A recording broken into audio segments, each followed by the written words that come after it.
So now let's jump into Facebook ad targeting. Facebook enables you to use the targeting options available on the Facebook ad creation page so you can reach a specific audience that matters to your business. Now, Facebook has 1 billion plus users that look at their newsfeed every day. So with Facebook ads, we can target specific users that align with your business.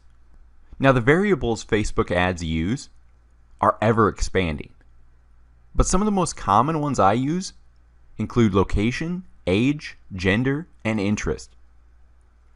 So you can really make your ads as targeted or as broad as you want. So let's jump into building a Facebook ad and see how you use Facebook ad targeting. So the first place you can create an ad from is to create an ad directly from your Facebook account. So just click that drop down arrow and then click Create Ads. Or you can create an ad by clicking the Create Ad button on your Ads Manager page. That's at facebook.com/ads/manager. So once we click that Create Ad button, you first need to select the type of ad you want to run. So here we are at the campaign level, the objective. Choose your objective. So with all these various objectives, you can promote a lot of things through Facebook. So this includes everything from boosted posts on your own Facebook page, to increasing the amount of people who like your Facebook page, to even sending people off of Facebook to your mobile app, to your website, to create conversions on your site, and so on. So I will dive deeper into each type of objective later, but for now, let's use my favorite type of ad. So first, you'll need to name your ad campaign. Since I make ads for a lot of websites, I like to use short codes for naming them. So when I see that campaign name in my reports, I'll instantly know that's a WebClicks campaign, WC, that was for the website CourseEnvy, CE. Once you name your campaign and click Continue, you will see you'll shift down one layer as you build this ad and transition to the ad set. It is on the ad set level that you will decide your targeting options for this ad. This includes the target audience, ad placement, and budgets and schedules. If you have a standard audience that you know works and you market to for most of your ads, there's no need in building it every time. You can save one. So I'll show you how we can build one out and then save one later. But as you can see, I do have some saved audiences. So I could select this past saved audience called Udemy Pack. So as you can see, when I have it highlighted, it shows what the actual saved audience was. So this saved audience consisted of men living in Pakistan that liked the Udemy page and are ages 18 to 40. So the next option available to you are custom audiences.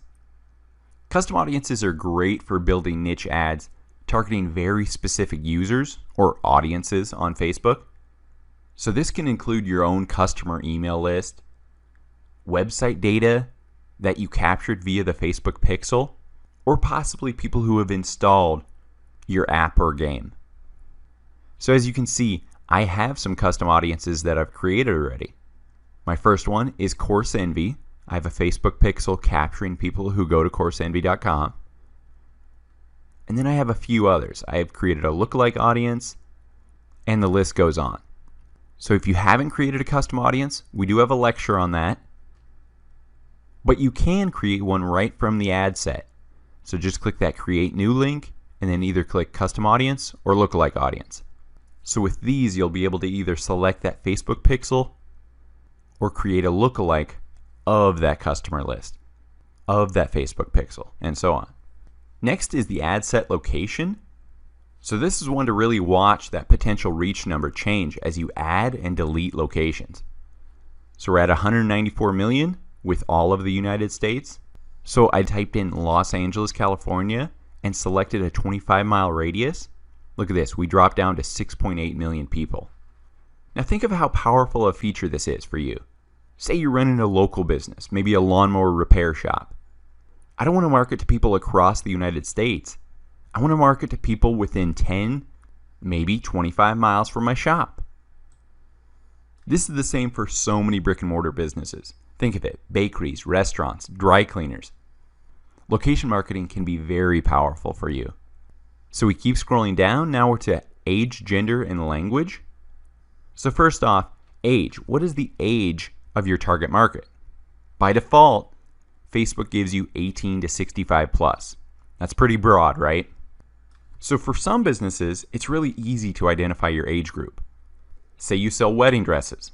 This is going to be safe to say target women age 20 to 35. But for most businesses, it's safe to stay with that default age. If you're marketing a product, a service that really anybody could use, go with that default 18 to 65 plus. But a great hack to find your demographics age range is to look at your Facebook page insight page. So here we are on the Course Envy page. I click Insights and then I click People. So as you can see, 79% are men, and then if you add these up, 72% are men ages 13 to 24. So it's safe to say, for Course Envy anyway, I should target men ages 13 to 24. So let's come back to this ad. We'll set the age range from 13 to 24. We'll click Men in Gender, and then we select our target language. So if your website and ad are in another language, this is where you select that language. My ad text and my website text is all in English. So I search for and select English All. Now look at our potential reach. We're down to 690,000 people. We're narrowing down our ads reach so our click-through rate and our conversions will increase. The more targeted you are with marketing, the better. Now, sometimes I do agree that you need to blast the general public with ads for brand awareness, but for the most part, you will experience the highest success rates with these Facebook ads if you use laser-focused targeting. Now let's get to the real targeting feature of Facebook ads. This is the detailed targeting field. Here you can search various demographics, interests, and behaviors of these Facebook users. And then you can select them to be included in your ad outreach, or you can exclude them from your Facebook ad targeting. So let's say I'm building an ad for our social media marketing course. We would want to target Facebook users that are interested in marketing. So being interested in marketing is very broad, right? But it's a good start to defining our target audience. So look at when I type in marketing in the detailed targeting field. The first option is marketing as an interest. So that means over 558 million people have shown an interest in marketing. They've liked a marketing page, liked a marketing post. So I would click that to get going in the marketing niche or targeting, right? So next I would type marketing in again in that detailed targeting field, and I'd select fields of study and job titles. Think of it, people with a job that is marketing focused, that's a perfect customer for me. Yes, they know marketing, but they're always open to learning more. So I selected those three options. As you can see, my potential reach is now narrowing even more, 230,000 people. But as you continue adding interests and behaviors similar to this niche, you can grow this potential reach. See, look, after I added Instagram to the interest, my reach went up to 440,000. So this is great if my course was about Instagram, but let's say my course is just about marketing on Twitter. So I want to exclude people interested in Instagram. So by clicking exclude people, I can choose new details, new behaviors, interests, job titles to exclude from the audience I want to market to. So each new option you choose to exclude will decrease your audience size. So as you can see, I excluded Instagram, and that took me down to 71,000 people. So these ads will reach people interested in marketing, jobs that are marketing, and interest of Twitter, but it'll exclude people who are interested in Instagram. So now let's scroll down further in this ad set. The next option is connections. With this feature, we can reach people who have a specific kind of connection to your page, app, or event. So this feature can narrow or grow your audience by including people with that specific connection who also meet the other targeting categories you've selected. So one way I use this is if I want to target people who only like my Facebook page or friends of people who like my page. So if you want to market to people who just like your Facebook page, this is a great option for that. Or if you're looking to expand by word of mouth, if people see, oh, my friend liked that, let me check out that page. You market to friends of people who like your page.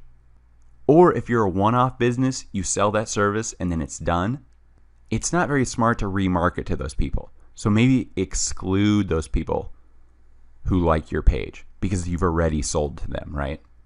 Remember how I said you can save audiences for quick use in the future? Well, here's how. So just click the Save This Audience link, and then you'll be able to name it for easy reference in the future. So once you finish placing this ad, you'll be able to find the saved audiences under that drop-down menu on any ad set page for future ads you create. The next section are placements. Where do you want your ad to show up? The options include everything from mobile newsfeed to Instagram to audience networks to desktop computers.